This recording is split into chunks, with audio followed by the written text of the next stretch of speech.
नमस्कार दोस्तों, welcome back on VK 2 competition classes. तो दोस्तों आज के इस वीडियो में हम लोग बात करने वाले हैं नीट 2025 के एग्जाम मोड के बारे में और एग्जाम पैटर्न के बारे में। तो दोस्तों चलिए स्टार्ट करते हैं। उससे पहले मैं आपको बता दूं कि दोस्तों जो CUET UG का एग्जाम होता है वो पहले ऑफलाइन होता था, लेकिन अब वो कंफर्म हो गया कि इस साल से अब ये क्या होगा, ऑनलाइन होगा। ठीक है, यानी कि CBT मोड में एग्जाम होगा। किसका?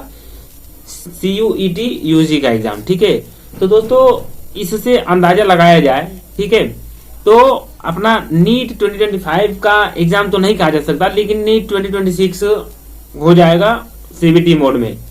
और ऐसा नहीं कि 100% मना किया जा सकता है नीट 2025 नहीं हो सकता है। नीट 2025 भी अगर NTA चाहे तो करा सकती है। ठीक है, उसके लिए 1-2 महीने एक्स्ट्रा टाइम दे देगी। ज्यादा से ज्यादा क्या करेगी भाई, 1-2 महीने अधिक टाइम दे देगी बच्चों का, प्रैक्टिस कर लो CBT मोड पे। ठीक है, बाकी एग्जाम वो ले सकती है। तो दोस्तों अगर आप इसके लिए रेडी रहना चाहते हैं तो आप कभी कभी ऑनलाइन क्वेश्चन प्रैक्टिस भी करिए, ऑनलाइन मॉक भी दिया करिए। ठीक है, और ऑफलाइन तो अपना चलता ही है, लेकिन ज्यादा चांस है कि नीट 2025 का एग्जाम जो है कि ऑफलाइन मोड में ही होगा, जैसे कि नीट 2024 में हुआ था। दोस्तों ये तो हो गया एग्जाम मोड के बारे में। और किसके बेसिस पे बताया हमने? CUET UG का जो एग्जाम है वो ऑनलाइन हो गया। पहले ऑफलाइन होता था नीट की तरह, लेकिन अब ये क्या, ऑफलाइन ना होके अब ऑनलाइन होगा। ठीक है दोस्तों, तो डाउट ये क्लियर हो गया। और एक और क्वेश्चन बच्चों का उठ रहा है कि एग्जाम का एक्सपेक्टेड डेट का है क्या है नीट 2025 का। तो दोस्तों मैं आपको बता दूं कि नीट 2025 का एक्सपेक्टेड डेट है 4 मई 2025। ठीक है, 4 मई को आपका नीट 2025 का एग्जाम होना है।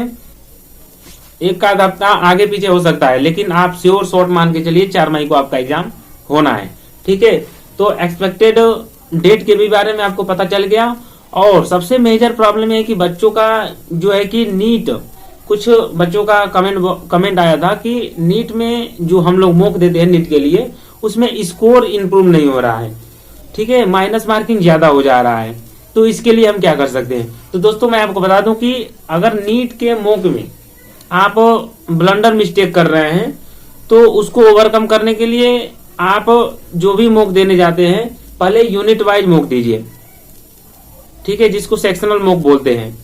फिर अपना फुल सिलेबस एक ही बार लेके बैठेंगे तो मिस्टेक तो होना ही है, इसलिए कि प्रॉपर आप रिवीजन नहीं करके बैठेंगे कॉन्सेप्ट ड्रॉप आउट हो जाता है। कॉन्सेप्ट ड्रॉप आउट का मतलब क्या होता है?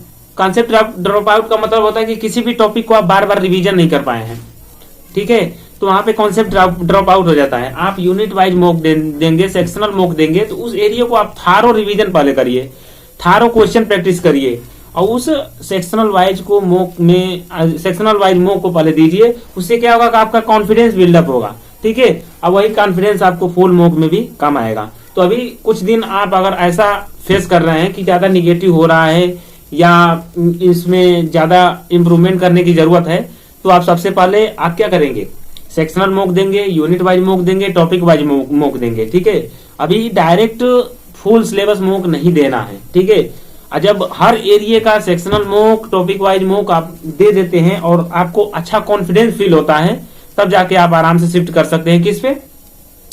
फुल मॉक पे। ठीक है दोस्तों, तो जब फुल मॉक भी अगर आपको देना है तो अभी सेक्शनल मॉक जैसे जैसे आप दे रहे हैं शॉर्ट नोट्स भी बना के रखिए।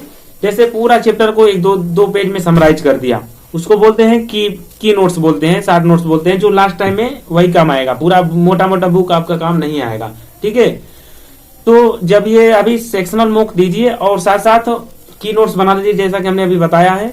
और जब आप जाएंगे मेजर मॉक देने, यानी कि कल फुल सिलेबस मॉक देना है आपको, जब तो उस की नोट्स को सब कलेक्ट करिए, उसको थारो रिवीजन करिए और मॉक में बैठिए, अच्छा इंप्रूवमेंट होगा। ठीक है, और उसके बाद भी कुछ गलती होता है तो उसके लिए एक डाउट कॉपी बनाइए, उसमें केवल वही चीज लिखिए जो आपको बार बार गलती होता है। आप उस टॉपिक को पढ़ भी लिए हैं फिर भी उससे पॉइंट से गलती होता है, उस टॉपिक को लिखिए जिससे बार बार गलती होता है, या उस टॉपिक को लिखिए जो बार बार भूल जाता है, उस फार्मूले को लिखिए जो बार बार भूल जाता है। ठीक है, और आपका हो गया की नोट्स हो गया, की नोट्स हो गया, और उसके बाद एक डाउट कॉपी हो गया। ये 2 कॉपी लास्ट टाइम आपको बहुत हेल्प करेंगे जब आप फाइनल एग्जाम देने जाएंगे या फुल मॉक देंगे। ठीक है दोस्तों, तो आशा करते हैं कि डायरेक्ट आप फुल मॉक पे नहीं जाएंगे और अभी से सेक्शनल मॉक कुछ दिन तक प्रैक्टिस करिए। जब सेक्शनल मॉक में आप कंफर्टेबल हो जाए फिर फुल मॉक देना स्टार्ट करें, और जैसे कि हमने बताया वैसे फॉलो करें, आपका स्कोर इंप्रूव होगा और जो आपको कॉन्फिडेंस आना चाहिए ना, वो कॉन्फिडेंस भी बिल्डअप होगा और आप एग्जाम में, फाइनल एग्जाम में भी आप अच्छा करके आएंगे। अपने आप भरोसा रखिए, अपने आप पे भरोसा रखिए, सब अच्छा होगा। मेहनत में कोई कमी नहीं होना चाहिए, सब मिला जुला किए हैं। तो दोस्तों यदि आप चैनल पे नए हैं तो इस चैनल को सब्सक्राइब करें, वीडियो को लाइक करें और दोस्तों के साथ शेयर करें। तब तक के लिए मिलते हैं नेक्स्ट वीडियो में। Share, subscribe and like my channel. Thank you.